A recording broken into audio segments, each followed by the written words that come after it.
Nada, vamos a dar comienzo a la charla coloquio sobre autogestión, apoyo mutuo, economía alternativa, y como veis hemos distribuido el espacio para que sea lo más participativo posible.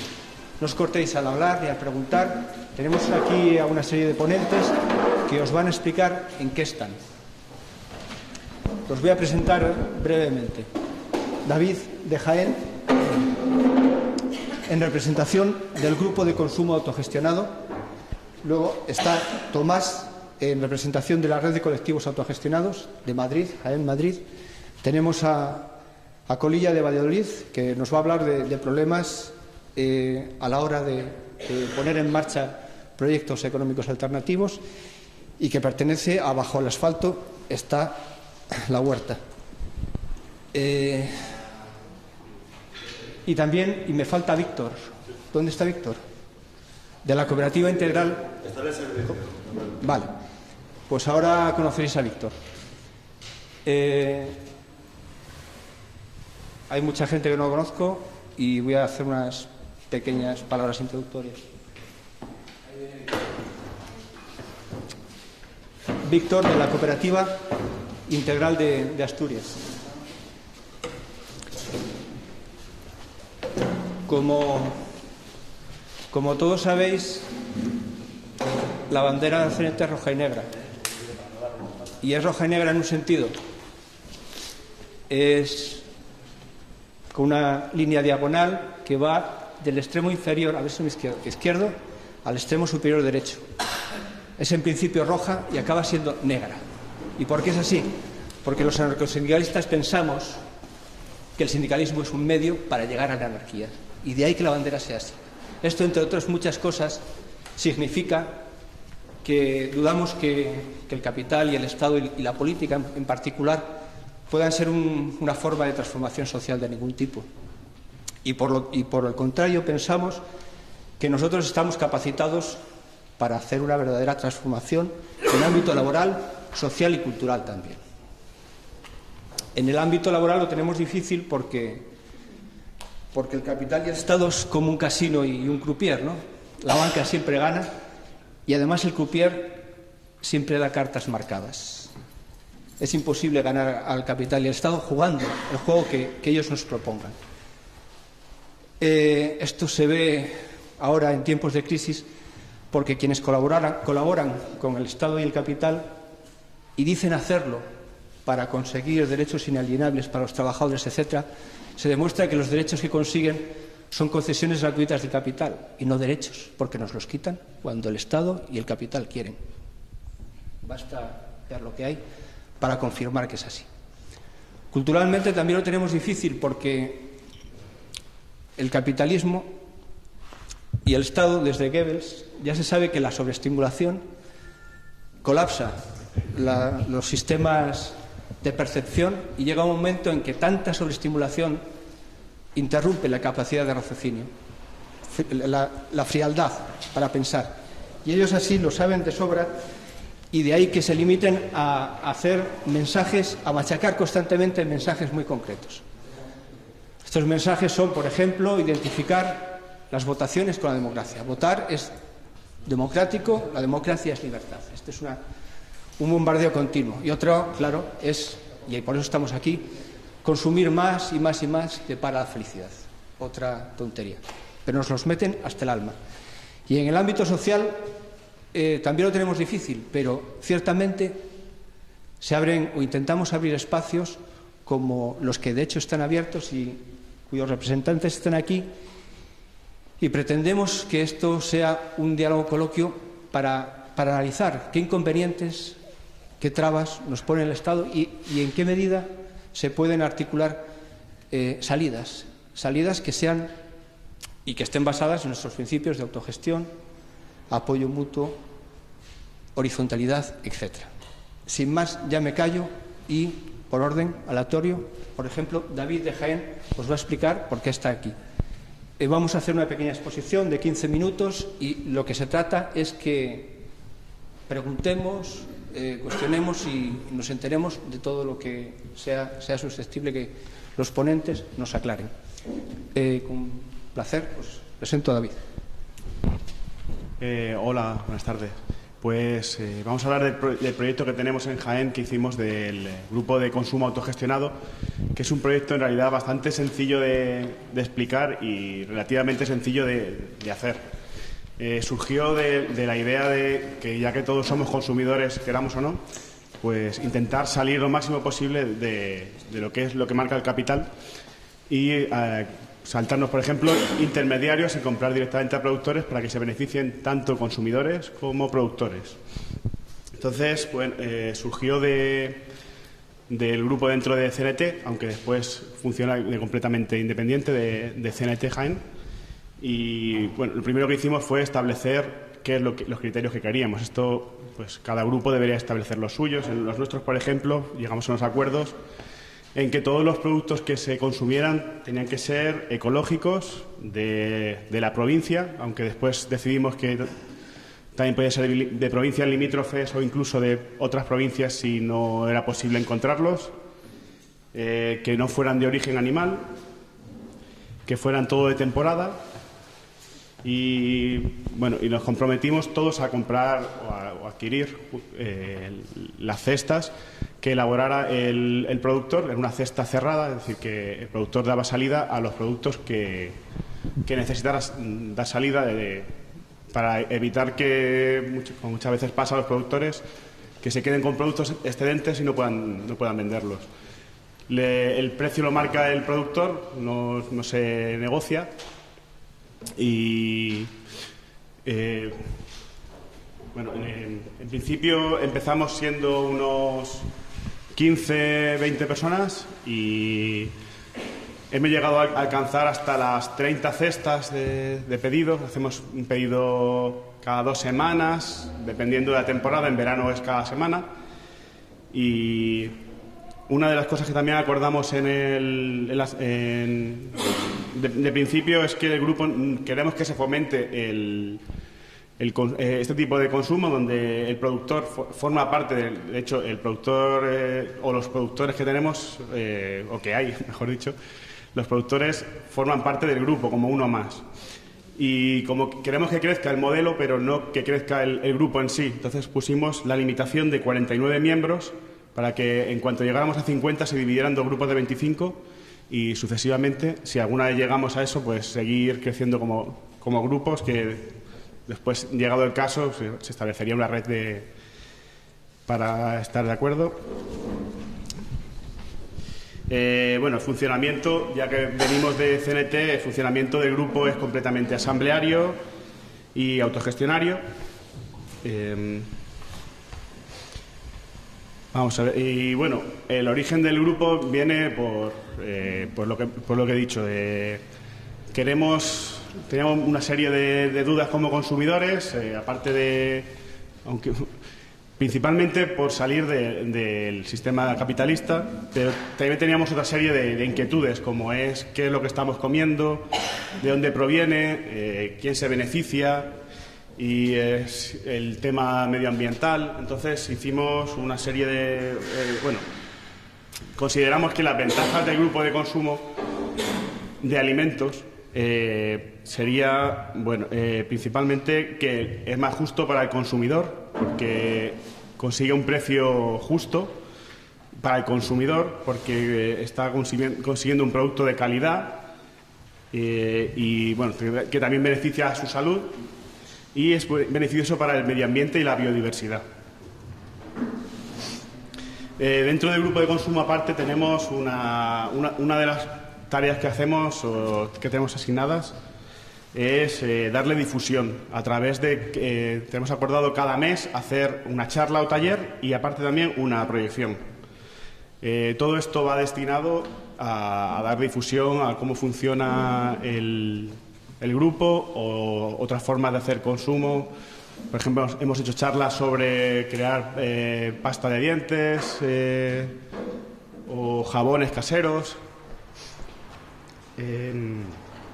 Después, aunque empezamos solamente siendo un grupo de consumo de alimentos, también estamos ahora mismo trabajando con una cooperativa que produce productos de limpieza y de higiene ecológicos que no son de la provincia, pero son de Murcia, que no está relativamente cerca. Estamos trayendo en contacto con... Bueno, de hecho ya hemos hecho un pedido de productos no perecederos, de tipo legumbres, arroz, pasta, harinas, azúcar.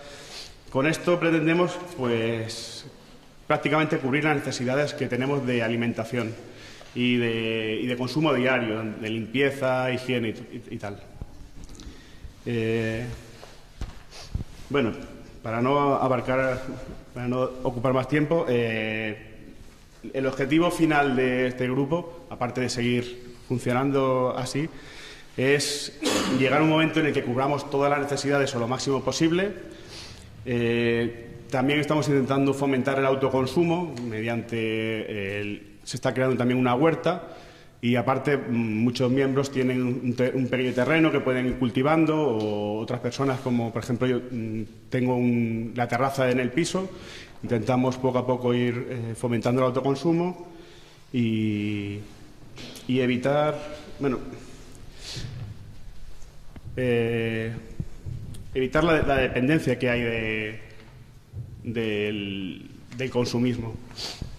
Y ya está, en realidad es bastante sencillo. David, ¿puedes cuantificar el tanto por ciento de esa autogestión alimentaria que hoy a día de hoy tenéis? Has dicho que los productos y tal y cual, ¿qué grado por ciento? ¿Qué tanto por ciento satisface nuestro propio? Pues depende de cada uno, porque ahora mismo la huerta está empezando, saliendo muchos problemas, porque por el tiempo hemos empezado muy tarde y el tiempo no ha acompañado. Después, pues depende del terreno que tenga cada uno. Yo, por ejemplo, en mi caso me ha dado muy poco, porque es una terraza pequeña, hemos plantado algunas cosas. No sabría decir un porcentaje muy pequeño. Otros compañeros sí que tienen un porcentaje bastante más alto. Vale, Tomás, tiene la palabra. Salud. Antes de nada, una matización. No vaya a ser que en Madrid alguien me quiera colgar de una farola. Como me ha presentado como representante de la RCA, pues si quiero matizar que no vengo en representación de la RCA, voy a hablar de la RCA en la que participo, pero no en su representación. La RCA es una red de proyectos de producción de bienes y servicios. Cada uno de estos proyectos es completamente autónomo, pero se vinculan entre sí a través del libre acuerdo. Esto nos sonará un poco a los que estamos aquí de CNT, porque el funcionamiento en ese sentido estructuralmente es idéntico. Como es una organización de proyectos, voy a hablar antes del proyecto en el que estoy incluido, en el que participo, que es una de las células de la red de colectivos autogestionados. Este proyecto se llama ANA Arcoaccesorios, que fue fundado en 2009 a raíz de la quiebra de una empresa capitalista. ANA Arcoaccesorios tiene este nombre un poco peculiar por lo siguiente: el 100% de sus clientes son capitalistas.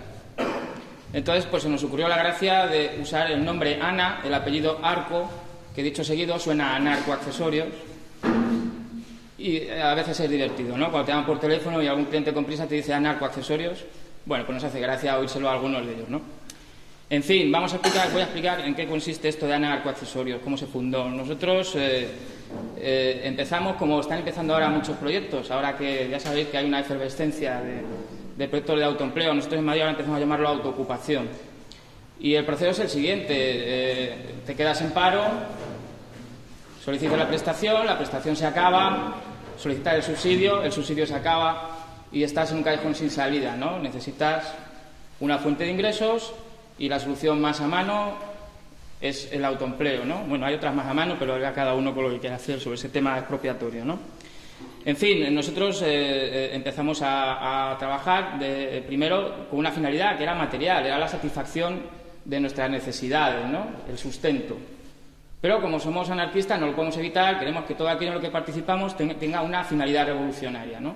De hecho, una de las funciones de los colectivos de autoempleo en los que participaban los anarquistas es aprovechar este momento, esta coyuntura de efervescencia de producción de proyectos de autoempleo que se están creando y darles un contenido ideológico, ¿no? Que no se quede solo en la solución material, porque cuando vengan tiempos de bonanza, que sospecho que nunca más vendrán, pero bueno, podría ser, la gente no se vaya de nuevo a la situación anterior, no retrocedamos, ¿no? Sino que la gente, pues, aparte de la solución material, encuentre en esta solución una vía de transformación social. Bueno, ANA Arcoaccesorios ya lo he dicho, tiene dos finalidades. La primera es inmediata, satisfacción de nuestras necesidades. La segunda es un poco más lenta, digamos, y es la revolución social, o por lo menos contribuir a ella. ¿Qué actividades realizamos para cumplir estas dos finalidades? En cuanto a la satisfacción material, nuestra actividad profesional es la distribución de accesorios para el automóvil, una cosa bastante aburrida. Para cumplir la otra finalidad, la transformación social, Anarco Accesorios realiza varias actividades. Una de ellas ya está dicha. Intentamos dotar de contenido ideológico a proyectos que se crean de autoempleo, ¿no? Y, bueno, pues intentamos transmitir todos esos conocimientos que estamos adquiriendo. Intentamos enseñar a los colectivos que nacen y se ponen en contacto con nosotros cómo se gestionan los medios de producción, de una forma horizontal, ¿no? Se me olvidaba, aunque creo que no hace falta, pues estamos en Candás, pero por si acaso sí me gustaría aclarar qué clase de transformación social queremos. Nosotros queremos una sociedad, como decían los abueletes, queremos en lo político la anarquía, en lo económico el comunismo libertario, ¿no? Creo que más o menos aquí estaremos todos de acuerdo. Queremos una sociedad basada en un régimen de propiedad colectiva, no privada. No queremos explotación laboral, queremos la igualdad de clases. Queremos que el consumo planifique la producción, no que la producción planifique el consumo, ¿no? Y queremos que además el consumo se planifique de una manera horizontal. En fin, en cuanto a Anarco Accesorios, más o menos está todo explicado. Hay una cuestión que sí quiero aclarar. Usamos un NIF, estamos registrados como sociedad limitada. Y esto a veces nos causa un poco de problemas entre compañeros, porque bueno, los compañeros no están acostumbrados a esto, ¿no? Y se lo tenemos que explicar. Nosotros no nos identificamos con esa figura jurídica. Y usamos un ejemplo que creo que es claro y la gente acaba entendiéndolo. Si nosotros estuviéramos en la clandestinidad como individuos, como personas físicas, intentaríamos encontrar una identidad falsa, un carné falso, ¿no? Pues el NIF es exactamente lo mismo. En las empresas usamos los NIFs como figuras falsas, son identidades falsas de lo que somos nosotros, ¿no? En el fondo, nosotros nos regimos solo por el libre acuerdo. Los únicos acuerdos que valen son los nuestros, los que hemos tomado libremente. Ahora, esas figuras jurídicas que elegimos, que tienen una regulación, que, bueno, pues en cada comunidad varía un poco, pero es una legislación que desnaturaliza la esencia de las colectividades, pues a nosotros, la verdad, no nos interesa, no nos sentimos vinculados, nos las pasamos por el forro. Pero lo usamos. Además, hemos descubierto un nuevo uso del NIF, que hasta ahora no se venía haciendo, y los catalanes han empezado antes, ¿no? Es la colectivización de esas figuras jurídicas, estamos colectivizándolas. Es decir, lo usamos como juguetes. Igual que entre colectivos se puede compartir una furgoneta, hemos descubierto que compartir figuras jurídicas, compartir SL, compartir cooperativas, esos NIF dan mucho juego luego. Sobre todo te permiten jugar a la clandestinidad. Hay cantidad de colectivos que pueden usar un solo NIF y seguir permaneciendo en la clandestinidad. Es decir, lejos de ser el NIF una figura de absorción del sistema, hemos revertido ese uso y lo estamos convirtiendo en una figura para permanecer en la clandestinidad. Eso en cuanto al NIF. De Anarco Accesorios también quiero mencionar un par de peculiaridades. Tenemos un límite a las remuneraciones, porque una de las funciones que también vemos que podemos tener es financiar otros proyectos que son deficitarios. Bien, pues hay cantidad de proyectos anarquistas que ya sabéis que no dan mucho dinero. Puesto que nuestra actividad profesional no es en sí revolucionaria, no es un proyecto pedagógico, de pedagogía libre, no es una distri. Bien, pues nosotros lo que intentamos es que esa actividad pues tan aburrida y tan contrarrevolucionaria en el fondo como la distribución de accesorios para el automóvil tenga una utilidad social. ¿Qué hacemos? Los excedentes los destinamos a financiar nuevos proyectos autogestionarios o proyectos anarquistas que sean deficitarios. Para eso, para generar excedentes, intentamos ponernos límites a las retribuciones, límites a la acumulación de capital. Por desgracia, los límites a las retribuciones pues nunca los hemos alcanzado. Ese techo me parece muy lejano, ¿no? En realidad nos tenemos que haber planteado límites a las bajadas de sueldo porque, no sé, sospecho que como sigamos así vamos a bajar bastante el salario mínimo interprofesional. Pero bueno, es otro cantar. Dejo a Anarco porque es un poco particular y paso a lo que interesa, supongo, que es la red de colectivos autogestionados. La red de colectivos autogestionados se fundó en marzo de este año, es decir, tiene muy poca andadura. Y, de hecho, en Madrid no se ha presentado públicamente. La presentación pública será en enero, el 19 de enero, en el Centro Social Ocupado ECO, en Madrid, en Carabanchel. Y quiero leeros un poco la presentación, que es muy breve, no os asustéis, del tríptico que hemos hecho, ¿no? Para invitar a la gente a acudir. Y lo leo. La RCA es un desacato organizado, un desacato a la autoridad, a la gerencia, a la dirección general y demás instancias que convertían nuestros días en jornadas, nuestra solidaridad voluntaria en tributos y obligaciones fiscales, nuestra ansia de aprender en escolarizaciones forzosas. Nos hemos asociado libremente y hemos aprendido a decidir entre todos y todas, en asambleas donde nadie es más que nadie. Cooperamos, no competimos. Hemos colectivizado la herramienta, el taller, los conocimientos, y somos nosotros y nosotras mismas quienes gestionamos los recursos que generamos con nuestro trabajo. En resumen, estamos recuperando el control de nuestras vidas. La RCA, Red de Colectivos Autogestionados, es una red de apoyo mutuo compuesta por colectivos dedicados a toda clase de actividades: cultura, salud, pedagogía, etc. La RCA se funda en los principios de libre asociación, apoyo mutuo y propiedad colectiva, y se define por su finalidad revolucionaria. Sí, finalidad revolucionaria porque no solo pretendemos buscar medios de subsistencia para unos pocos y pocas privilegiadas ni simples mejoras de las condiciones de explotación, sino que aspiramos a construir estructuras económicas que sustenten e impulsen una transformación social integral y permitan la extensión de la autogestión generalizada entre la sociedad. Caminamos hacia la revolución social. Este es el texto introductorio, es la invitación que hacemos a los colectivos madrileños para que asistan. Actualmente la RCA está compuesta de 10 colectivos de producción de bienes o servicios. Hay una asesoría jurídica y administrativa, en realidad es una gestoría, pero por cuestiones legales pues, les pueden acusar de intrusismo, prefieren el término asesoría.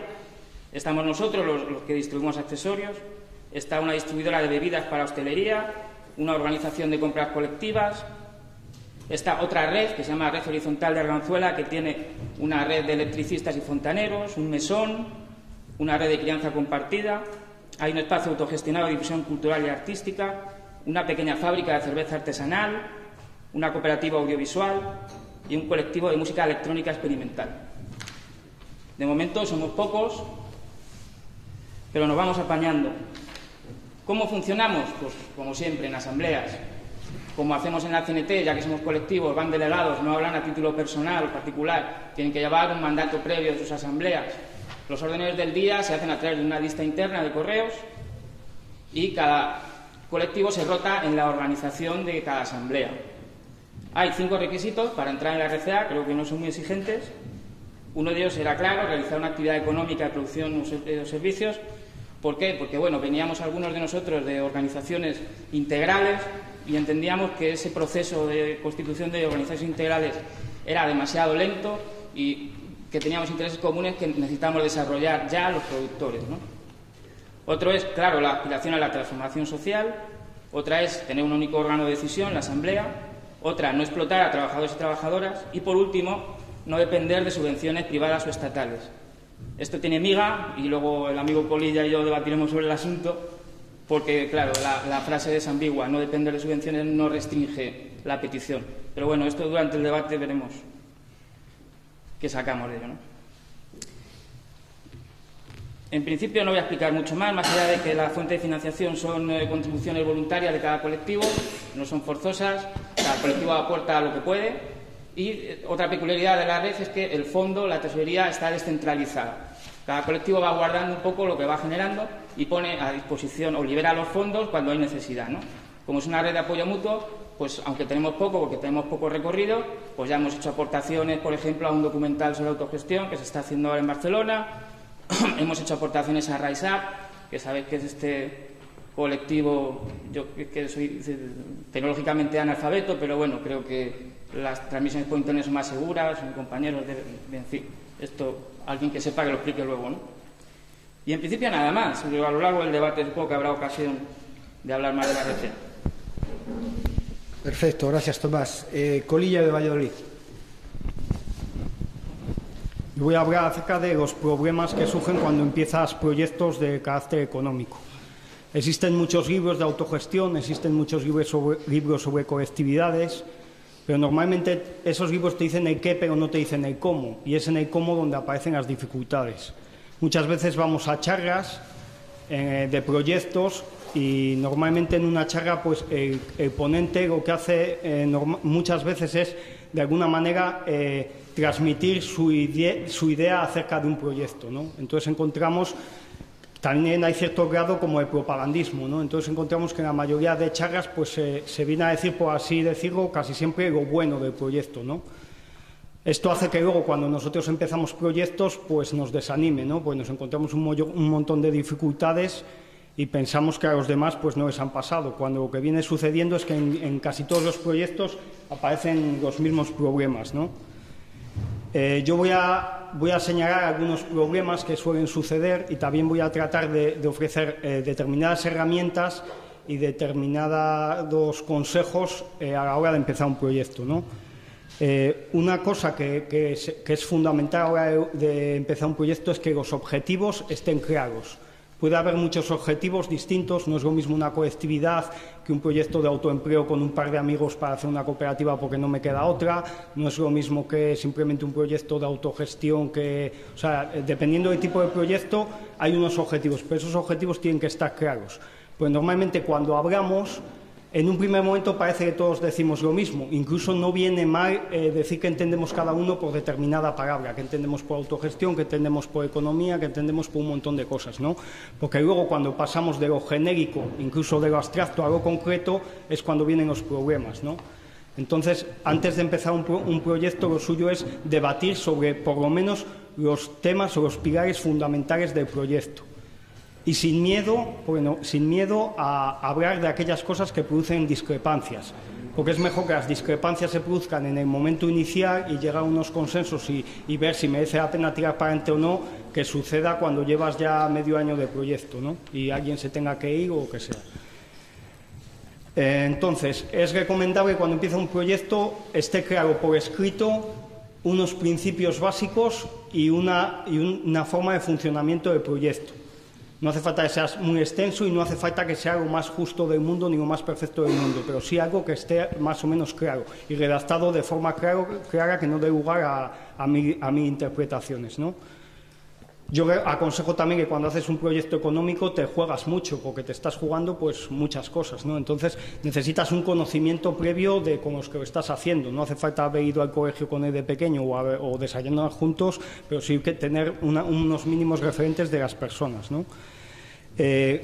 Muchas veces cuando hacemos un proyecto económico o una colectividad y partimos todos del mismo punto es más fácil. Si ninguno tiene un duro y tenemos pocas necesidades y tal, pues es más fácil echar a andar. Los problemas surgen surgen más problemas cuando partimos de situaciones económicas distintas y de necesidades distintas. Ahí es cuando es mucho más difícil tirar para adelante. De hecho, yo intenté hacer una colectividad que fracasó por eso, porque teníamos necesidades y situaciones muy diferentes, ¿no? Entonces, no me voy a extender mucho en esto, pero sí que hay que buscar formas, cuando esto es así, hay que buscar formas de compensar posibles desequilibrios.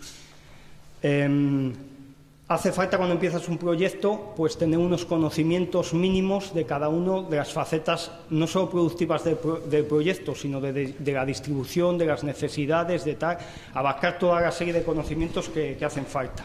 No sea que te vayas todos al campo, sabes de huertas, sabes tal, y luego ninguno sabe cocinar, por ejemplo. Luego, una dificultad muy grande es la fase de financiación.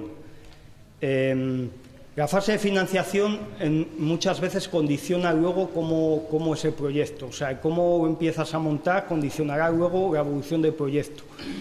Yo me he encontrado muchos proyectos que han empezado porque una persona ha cedido un terreno y una casa y ahí se ha intentado hacer una colectividad. Esto muchas veces ha dado un montón de problemas, porque aunque esta persona tenga toda la buena intención del mundo, ahí el dueño es él. Entonces ya surge de una situación desequilibrada que puede generar problemas. El tema de las subvenciones, por ejemplo, en cuanto al anarcosindicalismo, pues la CNT lo tiene claro, no aceptamos subvenciones porque no aceptamos, de alguna manera, pensamos que el Estado es nuestro enemigo y todo lo que nos dé pues hace que no le podamos combatir, ¿no? Y pensamos que tiene que haber una autonomía a la hora de hacer el cambio social. Sin embargo, a la hora de empezar un proyecto económico, hay compañeros que piensan de otra manera. Yo he oído decir, por ejemplo, que al aceptar una subvención, pues de alguna manera estás recuperando lo que te están quitando, ¿no? Yo no comparto esto porque, en primer lugar, hay que intentar que no te quiten nada. Más que recuperarlo, no estás recuperando, te lo están dando. ¿Por qué decir que no hagas subvenciones en un tema económico? El primero, que sería el de más carácter ideológico, sería porque cuando tú aceptas una subvención te estás convirtiendo de alguna manera en cómplice de esa expropiación de plusvalor a los trabajadores, ¿no? Y de alguna manera, al gestionar tú ese plusvalor o ese dinero, estás impidiendo al que lo ha generado que gestione esos beneficios, ¿no? Pero además de este tipo de argumentos, pues sería que toda subvención no es inocua, sino que le sirve al Estado para dirigir la economía a un sector o a otro, y otras cuestiones sería que de alguna manera sirven para alterar el valor de las cosas. Eso ha pasado con el campo. Empezaron las subvenciones en los años 40 y ahora todo el sector del campo es completamente dependiente de las subvenciones y sirve para alterar el valor de las cosas, ¿no? Aparte que no se dan las mismas situaciones cuando te llueve el dinero de la nada que las dinámicas que se generan cuando tienes que conseguir lo que se necesita, ¿no? Al principio de un proyecto también hay algo que se da el periodo de incertidumbre, que es el periodo en el que todavía no está funcionando el proyecto y entonces tienes que estar trabajando en ese proyecto, pero también tienes que estar trabajando en lo anterior. Esto hay que planificarlo bien, hacer unos plazos, de ir cumpliendo plazos, y es un momento que suele ser de bastante sobreesfuerzo. A la hora de hacer inversiones es importante mirar muy mucho las inversiones que se hacen, las que van a ser necesarias y fundamentales para el proyecto, cuanto antes se hagan mejor. Pero eso sí, es mejor en un proyecto económico ir después haciendo las demás inversiones o las demás cosas que tienes que conseguir sobre la marcha, porque si no suele suceder que consigues cosas o compras cosas que luego no necesitas o las consigues de otras maneras. Hay proyectos económicos que son de carácter mixto, entendido mixto, como por ejemplo que es una colectividad o un proyecto económico en el que las necesidades básicas acordadas previamente son cubiertas desde el colectivo, pero luego hay necesidades individuales o otro tipo de cosas que se hacen desde el plano individual. En este tipo de proyectos suelen aparecer un montón de injusticias, en el sentido de que las formas de conseguir, por ejemplo, las cosas económicas se rigen por unos criterios muy, por así decirlo, muy estrictos o muy tal en cuanto a lo ecológico, en cuanto a lo ético, pero luego lo que entra en el campo individual pues no se mira tanto y suele haber muchos desequilibrios, además de que hay personas que aportan toda su fuerza de trabajo al grupo y otras como que van más a lo suyo, ¿no? En este tipo de proyectos es importante, para que esto no suceda, que estén muy claros unos mínimos de participación en los que todo el mundo esté conforme, ¿no? ¿Cuánto llevo? Luego, a la hora de empezar un proyecto, unos principales enemigos es el miedo que tenemos, ¿no? El miedo que tenemos, sobre todo cuando es un proyecto de tipo colectivista, ¿no? Porque primeramente para colectivizar algo empieza por expropiarse a uno mismo, ¿no? Y eso pues es muy doloroso y deja un vacío muy fuerte, porque ya no es solo una expropiación material, sino que, por ejemplo, si tienes hijos y vas a estar en una colectividad, temas de la educación de los hijos o de los hijos tiene que ver, las decisiones pasan por el grupo. Entonces son momentos de miedo y momentos dolorosos, ¿no? Entonces, para poder, algunas herramientas para poder aplacar estos miedos pueden ser, por ejemplo, los periodos de prueba. Unas veces se pueden hacer fijados a un tiempo determinado y otras veces hasta que la persona ya se sienta segura, ¿no? De que mi furgoneta, pues la vamos usando todos, pero hasta que no pasen 6 meses y veamos que esto tira para adelante, mi furgoneta, si me voy, me la llevo, por ejemplo, ¿no? Otra herramienta que se puede utilizar es la gestión de determinados bienes por parte de una persona, ¿no? Por ejemplo, yo es que mis herramientas me las han roto muchas veces y soy un tiquismiquis, entonces estas herramientas están socializadas, pero cuando alguien la va a utilizar me avisa, la veo, luego me la entrega, etcétera, ¿no? Otra herramienta es que haya unos acuerdos previos en relación a cuando alguien abandona el proyecto, ¿no? Y si esto sale mal, cuando me vaya, ¿qué pasa? Pues puede haber, por ejemplo, unas cajas de resistencia para quien abandona el proyecto pueda llevarse un dinero y empezar en otro sitio, otra serie de acuerdos de apoyo. Esto es muy importante, que estos acuerdos sean anteriores a que este tipo de cosas suceden, porque normalmente las normas, este tipo de cosas, si todo va bien, no hacen falta normas y no hace falta nada, pero normalmente cuando alguien abandona un proyecto suele ser en un clima ya de conflicto o de una situación en la que puede haber varios raseros, entonces es mejor que este tipo de cosas vayan antes. ¿Cómo voy? Luego en los proyectos muchos, sobre todo ahora se está creando mucho el tema de las redes. La mayoría de proyectos económicos que se han hecho y han fracasado, bueno, la mayoría han fracasado por motivos personales de convivencia relacionado con amoríos, relacionado con relaciones personales y tal. El otro motivo es porque han muerto por propia endogamia, no sé cómo decirlo, por no tener una salida ni a lo que producían ni a lo que hacían. Ahora mismo se está trabajando mucho en el tema de las redes, ¿no? Entonces, se está trabajando mucho, luego el compañero hablará, por ejemplo, hablará de monedas alternativas que se están haciendo y de otras herramientas que facilitan el intercambio, porque dentro de estos proyectos es muy difícil intercambiar lo que se produce. Y muy difícil, no queremos, por ejemplo, vender por el tema del plusvalor y tal, es muy difícil intercambiar y luego el compañero habla de estas historias.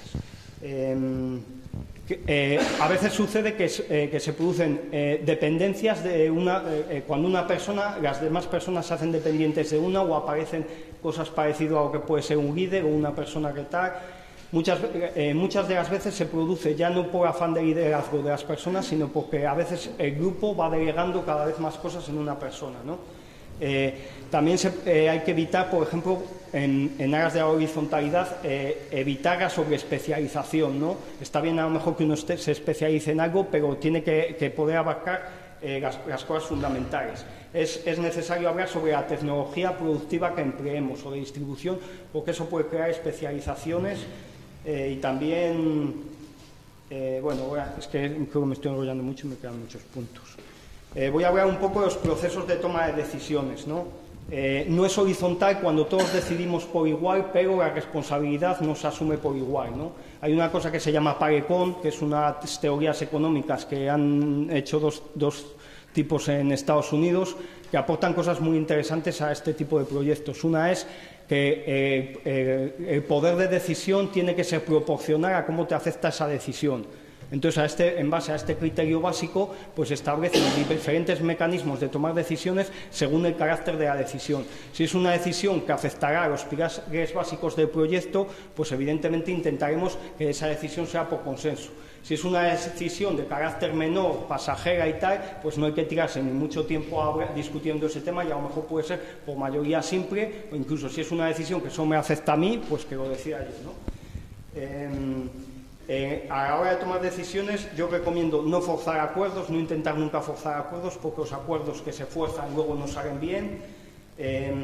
También que cuando se mete un punto en una asamblea, ese punto esté acompañado de una pequeña ponencia, que no hace falta que sea una tesis doctoral, tampoco una pequeña ponencia, y que esté lo más claramente desarrollado el qué, el quién, el cuándo, el cómo y este tipo de cosas.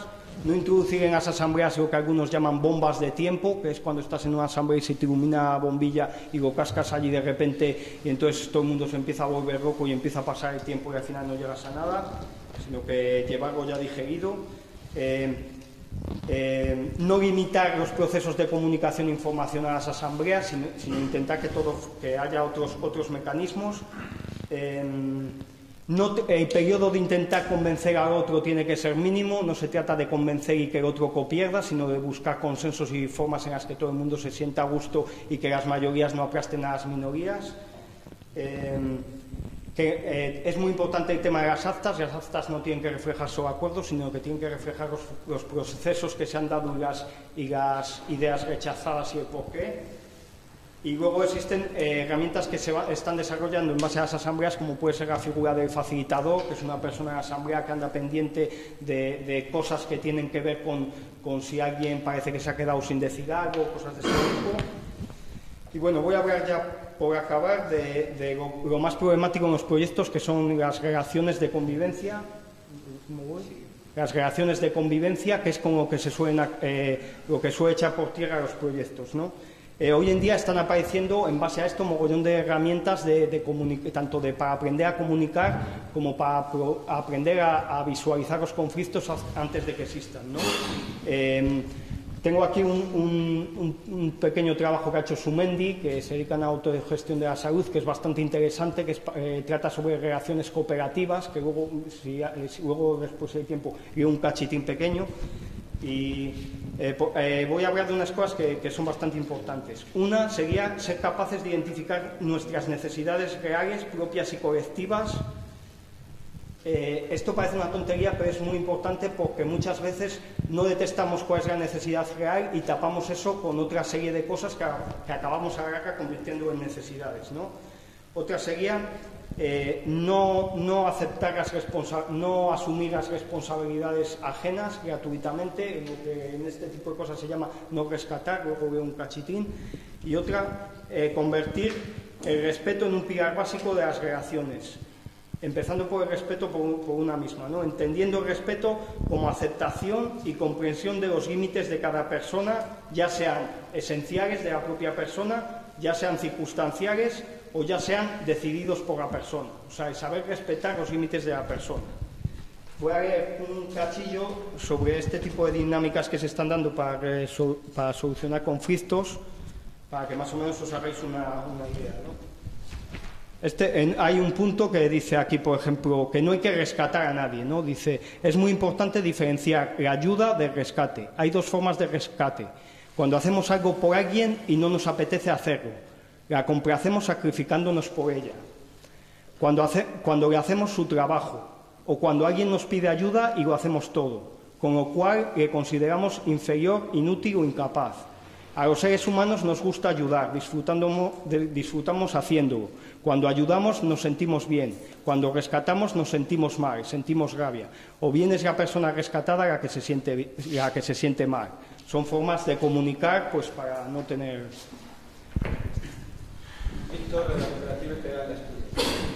Bueno, salud, compañeros. Nosotros estamos intentando llevar adelante un proceso que conoceréis por la Cooperativa Integral Catalana, que es yo creo, la más nombrada de todas las que ahora mismo están poniéndose en marcha en distintos puntos de la península, Un proceso que se está extendiendo también a otros países, como puede ser Francia, Portugal, Grecia.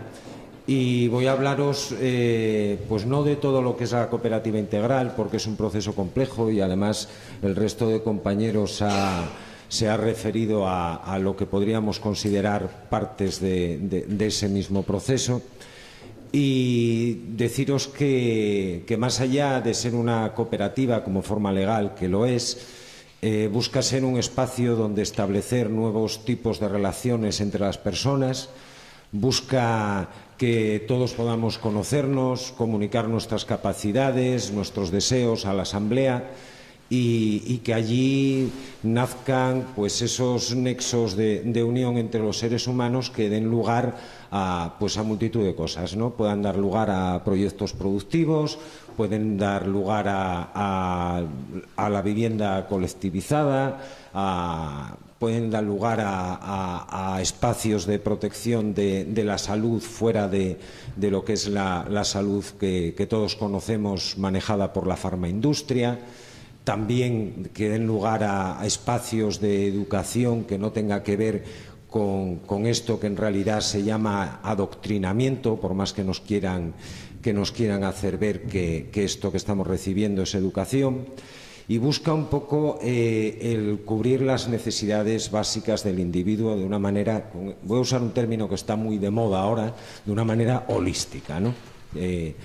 Nosotros aquí llevamos 6 meses de proceso, 6 meses de un proceso que está siendo lento en cuanto, tal vez lo parezca en cuanto a resultados. Yo lo achaco al hecho de que no nos hemos centrado en un sitio a hacer algo. Procuramos movernos por distintos puntos de la provincia, entrar en contacto con otros colectivos, con proyectos autogestionados, gente que ya está haciendo cosas como son los grupos de consumo, proyectos productivos que ya existen, sobre todo en el ámbito agroecológico. Y nos gustaría pues poder llegar un poco más allá en cuanto a esto de los proyectos productivos. Creemos que que la soberanía alimentaria es importante, pero también es importante la soberanía a nivel energético, a nivel de las comunicaciones, y creemos que somos capaces de generar nuestras propias herramientas. Nosotros empleamos como método para poner un poco en relación toda esta red, pues una moneda complementaria. Esa moneda complementaria, bueno, deciros que tanto la cooperativa en sí misma como la moneda puede ser libertaria o puede no serlo, o puede ser la cadena que nos sujete, ¿no? Una moneda complementaria es aquella que detrás lleva una intención de cambio social, una intención de ayuda a aquel que más lo necesita, y no la consideramos entre nosotros dinero porque creemos que lo único que refleja su acumulación, entre comillas lo de acumular, es que la persona que está recibiendo mucha moneda complementaria está poniendo muchas cosas, muchos productos, muchos servicios, mucho tiempo a disposición de toda la comunidad, y aquel o aquella que tiene mucho negativo, que eso procuramos controlarlo, lo que significa es que aporta poco o necesita mucho, y tenemos una comisión de seguimiento que procura que esos desajustes entre unas y otras no sean tan grandes. La moneda social no existe de manera física más que en ciertos eventos, pues ferias de intercambio. Ahora tendremos los días 15 y 16 un Mercanías organizado por ramas, la red de apoyo mutuo de Asturias, en el que vamos a poner por segunda vez en práctica la moneda social en un evento de este tipo. Y deciros que es un intento o una búsqueda de retornar hacia aquello que en un primer momento fue el origen de la moneda, ¿no? Simplemente una herramienta en la que, bueno, pues para hacerme con un caballo no tuviera que ir con 7 cabras o con 23 sacos de harina, ¿no? La moneda, como os decía, físicamente solo existe en esos espacios. Se emite una moneda para funcionar en el espacio y dura un solo día, pero está funcionando siempre. Funciona a través de un sistema que se llama el CES, Community Exchange System, un sistema comunitario de intercambio nacido en el año 2001 en Sudáfrica, que actualmente engloba unas 460 monedas de unos 45 países del mundo. En ese sistema se diferencia, muchas cosas, ¿no?, de lo que son los sistemas bancarios tradicionales. Por poneros un par de ellas que a mí me parecen muy relevantes.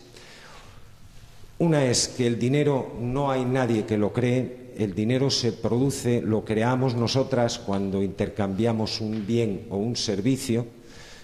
Quien recibe ese servicio automáticamente se le marca un negativo que no consideramos que es deuda, sino una referencia de que ha recibido un servicio, y quien da ese servicio o aporta ese producto recibe esa misma cantidad en positivo, es decir, el dinero lo creamos en el momento.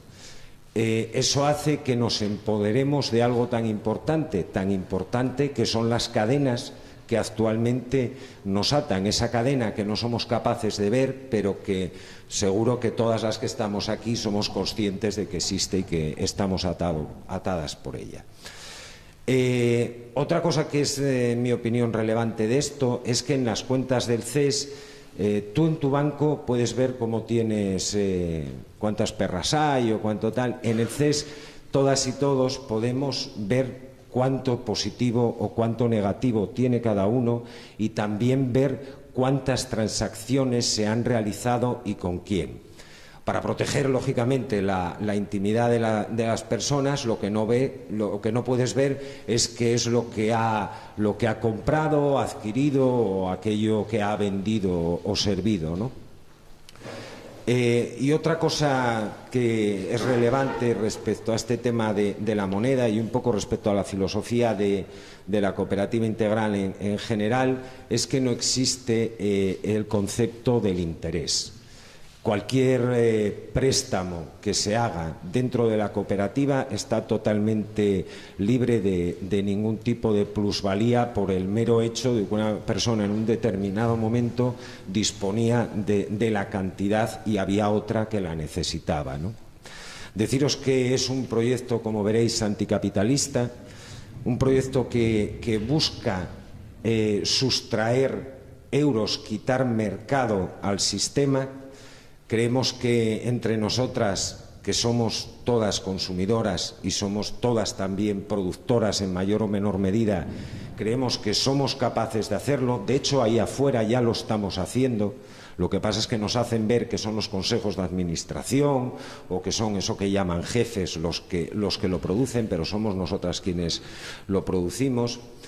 Y nuestra forma de funcionar pues es como la del resto de proyectos de los que se ha hablado aquí, asamblearia también. Creemos en la autogestión y queremos dar un paso más, más allá de todos los proyectos autogestionados que están funcionando, porque a través de la cooperativa queremos poder también llegar a dar productos de tipo público. Cuando hablo de tipo público, imagino que todas las que estáis aquí en el sindicato sabéis a lo que me refiero, no lo público considerado como lo estatal, porque eso no es público, por mucho que lo quieran llamar así, sino lo público como lo que parte del pueblo de nosotras mismas. Creemos que la salud ha de ser pública. Nosotros actualmente tenemos a varios profesionales de la salud de distintas ramas. Como os decía al principio, no tienen mucho que ver con farmaindustria. También tienen una visión bastante holística de la salud. Realmente esto que llaman la salud es la cura de la enfermedad. Tampoco la cura, la cronicidad de la enfermedad, porque es lo que se nos está haciendo. Están procurando que estemos permanentemente pendientes de ir a la farmacia, de comprar el rollete de turno, simplemente por una falta de visión, no una falta de visión, una intencionada falta de visión y de transparencia, porque nosotras hemos detectado que muchos problemas sanitarios que existen se deben por el tipo de alimentación que estamos consumiendo y se deben también por los malos hábitos que habitualmente tenemos, ¿no? Que van desde los hábitos posturales, estamos siempre pues muchas veces sentadas en el trabajo, caminamos poco porque tampoco el sistema nos deja demasiado tiempo para ello. Otro aspecto que nos gustaría poder hacer público es el tema de la educación. Todo esto son cosas que ya la Cooperativa Integral Catalana ya tiene en marcha. Algunos de vosotros conoceréis Aura Social, el proyecto en el que están haciendo todo este tema de la salud pública y de la educación también comunitaria. Y luego añadimos a toda esta cuestión el tema de la vivienda, que nos parece muy importante en la situación en la que vivimos actualmente. Todas sabéis las dificultades de acceso que tenemos a ella, cada vez son mayores, los bancos han cortado el crédito, no les interesa seguir dándolo. Ha llegado el momento, después de habernos inflado con créditos como agoches, como decimos en mi pueblo, ha llegado el momento de la matanza, de coger esas vacas, empezar a catarlas y hacer pues lo mismo que se hace en la industria alimentaria, ¿no? Se coja al animal y se le consume hasta que ya no puede dar más y se le tira. Bueno, en este momento tan difícil, que tanto cuesta acceder a una vivienda, que tanto cuesta acceder a un puesto de trabajo, creemos que la colectivización de la vivienda es algo importante. Yo voy a poneros un ejemplo. Podemos pensar que un piso cueste, pongamos una cantidad, 400.000 euros. 2 minutos. En Cataluña se ha comprado ahora mismo 35 viviendas, hace un año que se firmó el contrato. 6.000 metros cuadrados de naves industriales y 30.000 metros de tierra por esa misma cantidad, por poco más, por 450.000 euros. Esto significa que si unimos nuestros esfuerzos somos capaces de poder acceder a viviendas a mucho menor coste del que tendríamos que pagar si fuéramos al mercado tradicional. Deciros que como cooperativa integral, por último y para terminar, no tenemos ningún interés en asumir todo eso dentro de lo que es la cooperativa integral como ente en sí. Luego, si tengo tiempo, os hablaré del aspecto legal del asunto. Nosotros lo que queremos es generar que se creen nuevas cooperativas. En el caso de las cooperativas de vivienda, cuando la gente desahuciada nos llama o gente que no tiene bastante dinero para acceder a ella, lo que procuramos es ponerlos de acuerdo, a lo mejor a 10 personas, para que se unan, formen una pequeña cooperativa y a través de ella compren la vivienda. Nuestra visión respecto a los proyectos productivos es la misma. La gente llega, se reúne, se escoge la figura legal que quiera. Nosotros siempre recomendamos la de cooperativa, nos parece la más horizontal, y llevan adelante el proyecto productivo. Y voy a dejarlo aquí por no exceder mi tiempo. Ya tendremos durante el debate tiempo para seguir profundizando. Resumo un poco todo lo dicho y muy brevemente para daros la palabra a vosotros. David nos ha hablado de la autogestión alimentaria. Fíjate si has resumido, David. Tomás de un proyecto muy particular, pero que funciona en red, con otros también que pretenden, subrayo, planificar el consumo, la producción al consumo y no al revés. Colilla nos ha hecho todo un panegírico de asamblearismo y de los problemas que surgen normalmente entre cualquier colectivo humano, en particular cuando se pretende funcionar horizontalmente. Y Víctor, con lo que me quedo es, pues con las palabras que ha dicho, holismo, y que no lo pretenden dentro de ese holismo de una cooperativa integral, no pretenden que la misma cooperativa lo abarque todo, sino difundir el cooperativismo integral, tal y cual lo entienden ellos. Y con esto, que creo que es muy resumido, os brindo la palabra a todos, recordándonos que estamos aquí para informarnos de cualquier cosa que nos sugiera lo que han dicho los ponentes.